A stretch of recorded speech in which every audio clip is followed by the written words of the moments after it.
The SFA, the Scottish Football Association, where has it all went wrong? Before I start this video, this is not a personal dig, for obviously this could ruin my chances of getting into Hampden in the future. That's not what I want to create in this video. I'm just wanting to create an atmosphere where the SFA could possibly do better and create a better football environment for our country. So if you do enjoy this video, guys, remember to subscribe, leave a like, and go and follow my other socials like my TikTok and Twitch, where I do go live. But let's get in there. So first we'll start off with who's actually in the SFA and figureheads that we do know. Ian Maxwell, who is the chief executive for the SFA, he deals with all the financial stuff, and he deals with other, like the grassroots and just the operations and as a whole. We've got Mike Mulroney, who's the international head for the SFA, so say if there's a meeting with FIFA, he'll be the one that attends that. We've got Neil Doncaster, who's the head of the actually Scottish Premiership, so he'll deal with the TV deals and how we can possibly make rules that are going to benefit the Scottish Premiership.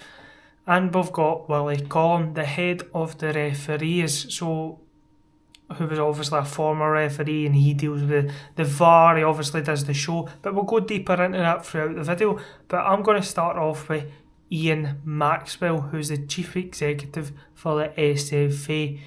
So basically, what does he get up to? And this is going to be constructive criticism, by the way. So I'm not taking a direct dig at the guy. I've heard so many reports saying he's a very nice person. He's always straightforward to people.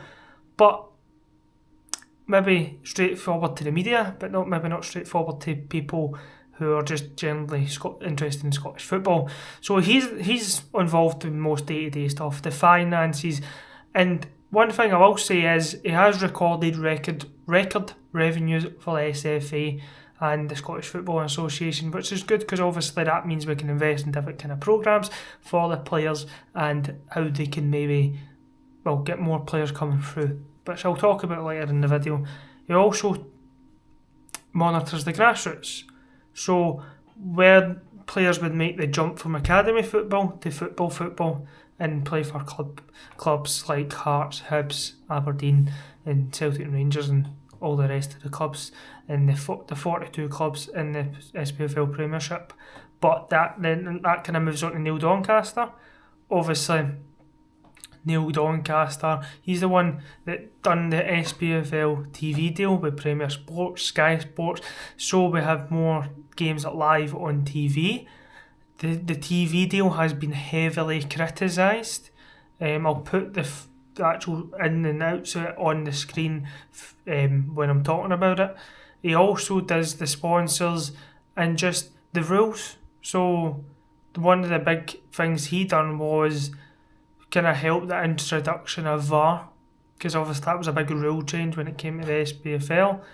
It was heavily influential for when they brought in the split post 2013, and since then he has been a major running of the SPFL, and there's been major criticism over his, well, transparency. He hardly comes out and speaks, and when he does speak it pretty much sounds like he's reading off a script.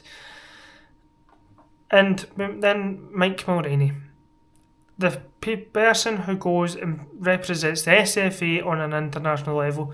Obviously that's what's been done over the last, well, year and a half, because Scotland have qualified for the World Cup, so that he'll be the one that represents Scotland, maybe where they're based in Gatwick. Obviously we went to Charlotte this year, so he would be involved with that kind of stuff. But all of them, Willie Collum, he's the head of the referees. We know this season he's been doing the VAR show, which is, I'll get to him, he's very transparent, and I like the way that he does talk on it. But the one thing I will say is they're still, in Scottish football and refereeing, they're just underwhelming when it comes to being transparent. What do I mean by that? I mean, the Scottish football referees, after that Motherwell decision, it took them 2 weeks to release something, and whether you disagree or agree with the decision, it took them too long. Well, it was under 2 weeks, but it still took too much time to come out. The audio should have been released 3 days later, but it took too long, and there was obviously so much going on behind the scenes of John Beaton having to go into police protection and all that stuff. But pretty much in this video, I'm just going to digress what I think they should, what they do good and what they do bad. So first, we'll start off with the pros. Record revenues, as I said, they've done very well at bringing in sponsorship deals for the SFA and the Scottish. So one of them quite recently was Pepsi. Obviously, we could have went for Iron Brew, but obviously Pepsi's going to offer us probably a better deal, and that's probably what's happened. We've got many, Chase Bank, we've been sponsored by them as well, which is obviously quite good to be sponsored by such a big bank. We've been sponsored by so many people, which means the revenues are up. They're obviously seeing the modernisation of how to run an FA. As much as people don't like England, the English football team up here, but they're kind of going off of them, I think. And obviously the England football team, if you don't know, they're sponsored by absolutely everybody, and I think that's the right way to do it. Obviously another pro for this organisation is they've made it to 3 international tournaments, 2 Euros and a World Cup, but the constructive criticism is they've not done enough at them. And as much as it's good to get to them, it's not good to just leave straight away, the quickest possible chance. This World Cup, there was a lot of expectation on the manager. Obviously Ian Maxwell and Mike Mulroney, and pretty much they two are the ones that would be picking the new manager, as well as obviously a couple of football agents as well. But with Stevie Clarke was, at the time when he was appointed, it was a good appointment. Good appointment for the SFA, good appointment for Scottish football. He obviously done very well at Kelly to finish third, came into the national team, and I think we can all say it was a good appointment at the time. But after Euro 2021, got us there, we're so happy.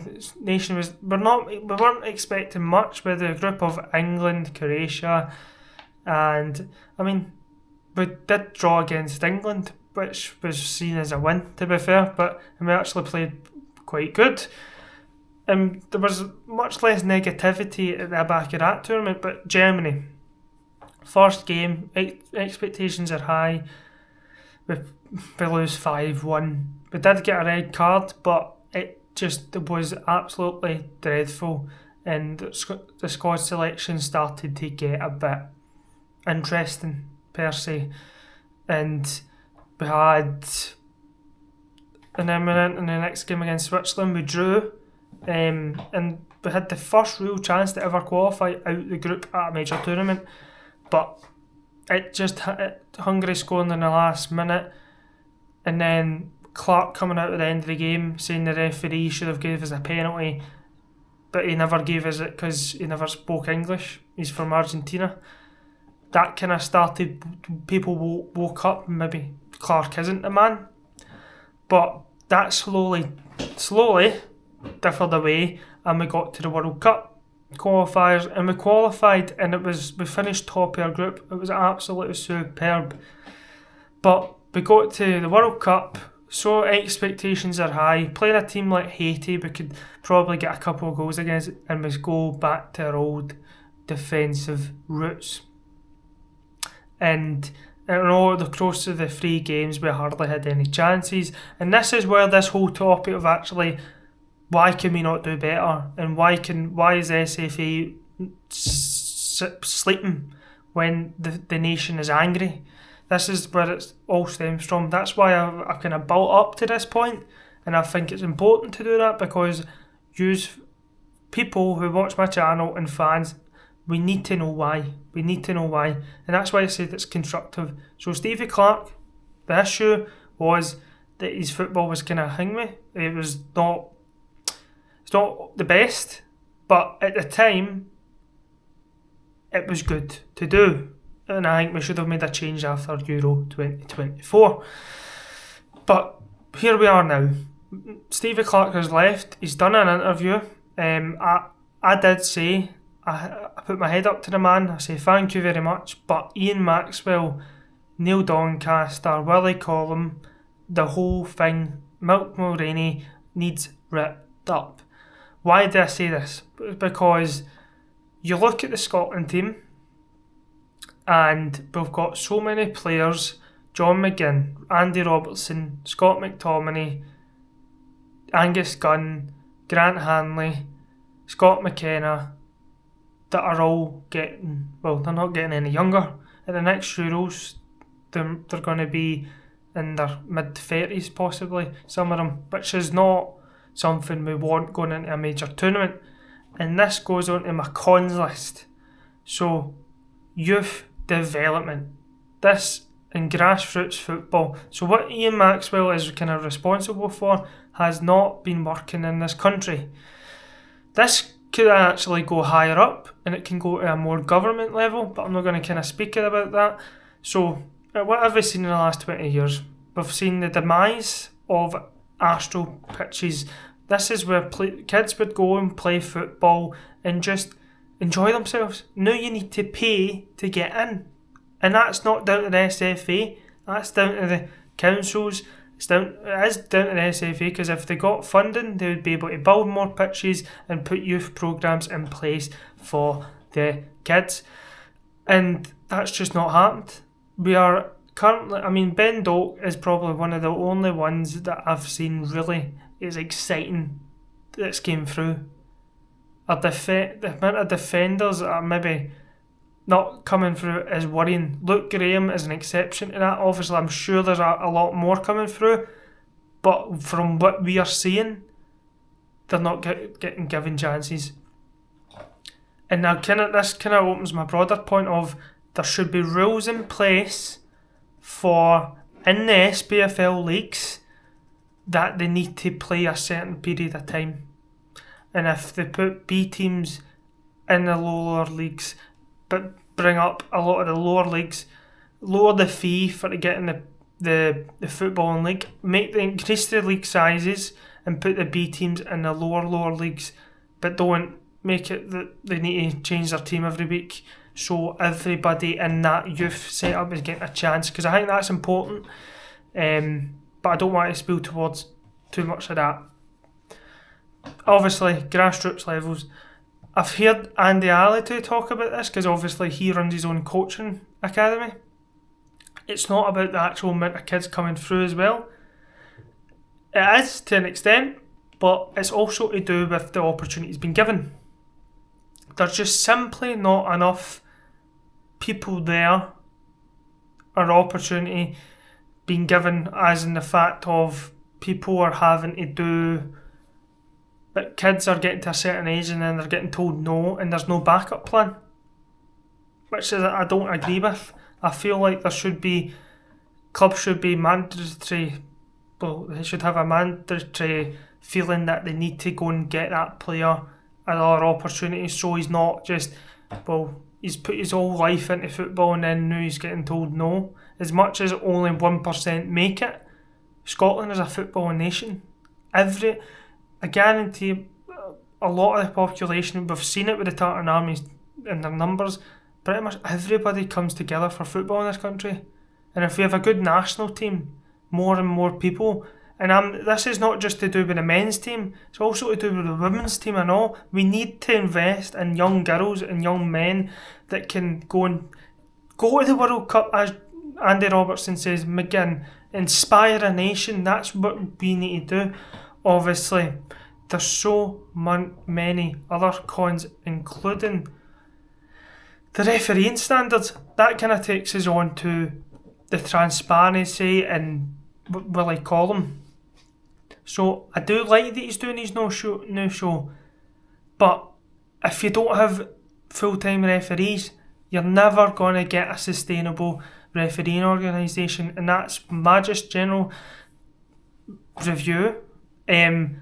One way I would fund VAR, because obviously it's costing clubs in Scotland a lot, and a lot of the decisions that are being made are messing up these clubs that are paying for it, is that I would try and get a sponsorship deal to try and cover the cost so we can add more technology into it, bring more cameras in so it's more conclusive.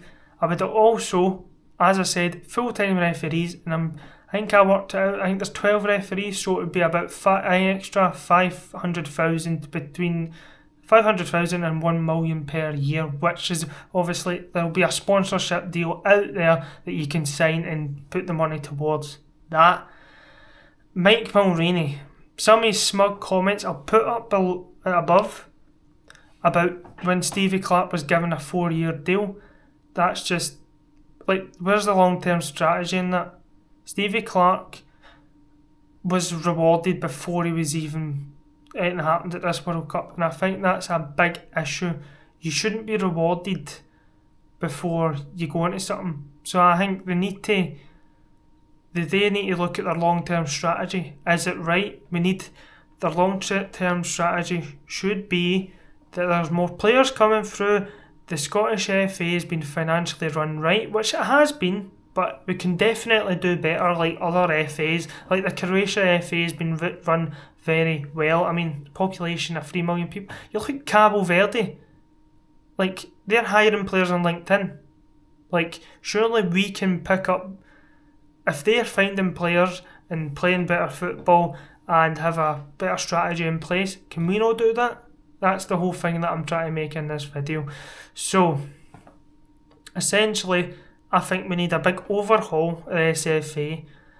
As much as they might be nice people, we need people who are going to be more ambitious. I would like an interview for Ian Maxwell every month, a monthly summary, or even like a couple of the chief execs to come out and say the progress they're making with regards to youth, finance, sponsorship deals, this SPFL Premiership. I want to see a bigger league, and there's so much more I want to see. But guys, let me know what you want to see and what's your opinions on all this fiasco at the SFA currently. As I said at the start of the video, this was not a direct dig. I do not hate these people. I just think there's better opportunities that we can, better roads that we can take to make our nation great. Like it used to be when we produced players like Kenny Dalglish, Archie Gemmo, David Cooper, Jimmy Johnston. I mean, there's so many I can talk about. Andy Gorham. I mean, there is obviously Paul McStay. There's so many opportunities that we can do, that we can get back to being a good footballing nation. And it goes, I'm saying players as well, I'm actually talking about managers as well. We need to produce higher quality managers that we used to, like Sir Alex Ferguson, Bob Paisley, Bill Shankly. There's so many that we need to, things that we need to consider. But let me know, troops, what you think. Thanks for watching. Subscribe, leave a like, follow me on TikTok, and goodbye.